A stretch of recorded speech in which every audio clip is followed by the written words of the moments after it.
I'm joined by Caterina Murino, who has been a great ambassador of AMREF, and she's been spearheading this campaign for Stand Up for African Mothers. Caterina, tell me a little bit about your own background and your involvement with AMREF. My story with AMREF comes from more than 5 years ago, 2006. And the strange things that I chose AMREF were for an auction. I was, be chosen from one diamond company to design a jewel.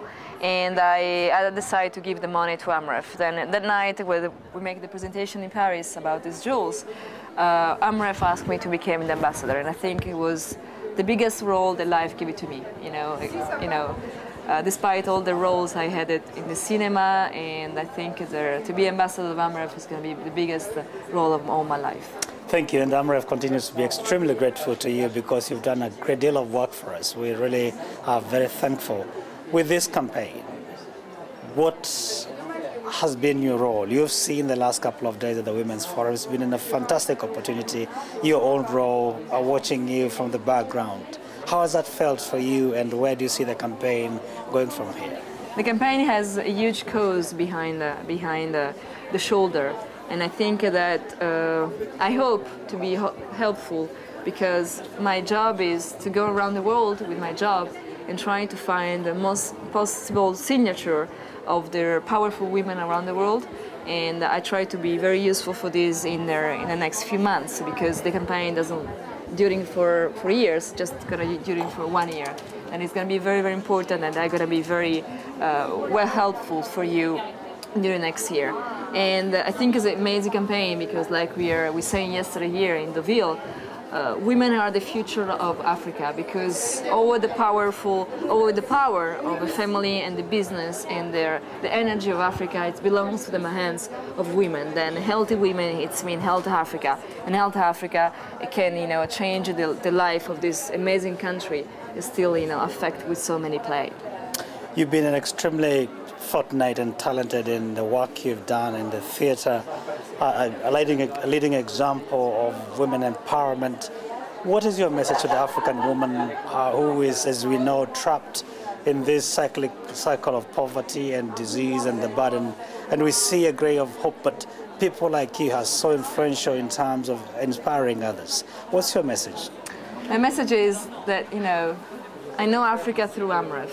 And I learned by AMREF that, for so many years, the European and Occidental people, they're trying to invest in this beautiful country with all full of poverty and sickness. And what I learned from AMREF, that for so many years, maybe our help was wrong, because we're trying to change their culture, we're trying to put our way to think and to live, to change because we thought it was correct. With AMREF, I learned that no, we have to listen for their problem and to find a solution in their way, with their solution, not with our solution. And this is what AMREF does, because for 97% of the people who works for AMREF, they are African. And then we can listen in our own way, we can listen what the African people really needs, and this is what we have to do for the future. This campaign, Caterina, is going to depend on people like you. I mean, it's extremely amazing that someone like you is so busy, you have a career, would stop what you're doing, and for all this time, think about the African woman. What message do you want to give to people like you who have other things that they're busy with, and the African woman isn't their priority, and yet for you, you're a living example. It matters to you, your message to them. When I went one of my trips in Africa, I was in Addis Ababa, and one of my friends there, they say, Caterina, the difference between you and me, that you were born in Sardinia and I was born here. It means that we didn't choose where we were born.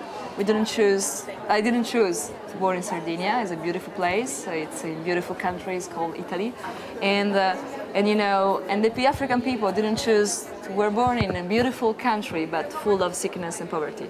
And I think we have to relativize what our life gives every day, because for material things that we build up around us, it's something that we make effort to have it. Then we can maybe you're good that these things belongs to us because we work for this. But where you were born, it don't belongs to you. then you have to remember to all your life, every single day, that you are a very lucky person. And you cannot forget about these people that didn't have the same lucky when they were born. Then doesn't matter how busy you are, you have the duty to help the people that were less lucky than you. Thank you so much, Caterina. And yesterday when you and the Minister of Health from Uganda got on the podium, you spoke very eloquently and extremely powerfully about the need to mobilize the international community. The Minister of Health said she would like to mobilize the African women, but particularly the members of parliament in Uganda who are women, to show an example, to give $1 each to support mothers in Africa. How do you see that cutting across the world? What would be your message to other women across the world? You speak about Parliament, and I think for my 5 years working with AMREF, it was my first time, maybe I see the government really involved and accepting the help from AMREF. Because for so many years, and this is the biggest trouble of Africa, the government did not help the population. And the ministers from health, they was saying yesterday, we know that we cannot do everything alone and we need the help of AMREF. This is what is the most beautiful message I got yesterday, because I think that if the government is still starting to realize that the country, the population are not happy and they are suffering so much things, then maybe this is really a new case for Africa. We just speak, unfortunately, just about one country, is Uganda. And my hope that all their different parliament, all different ministers in all different countries in Africa, they're going to wake up like Uganda did. Oh, thank you. And finally, at least for me, the world is watching. It's watching you and listening to you. With this campaign having been launched this time in France, what are your key messages to everyone else in terms of moving the campaign forward? What we want is that, of course, we will love some of your support, financially speaking, because our goal is to train 30,000 midwives from now to 2015. And this is our goal to kill the number of mortality during pregnancy and giving birth of the older women, of the mothers in Africa. But if maybe I think everybody can give $1, €1 to support this campaign.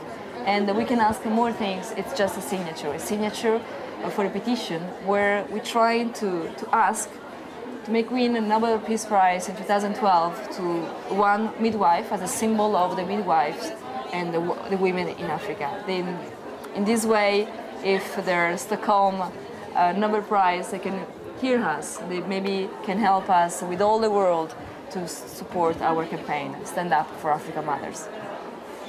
Thank you so much, Caterina. Thank you. Appreciate it so much. And thank you for the great work you're doing. Thank you to you. Thank you. Thank you, Josh.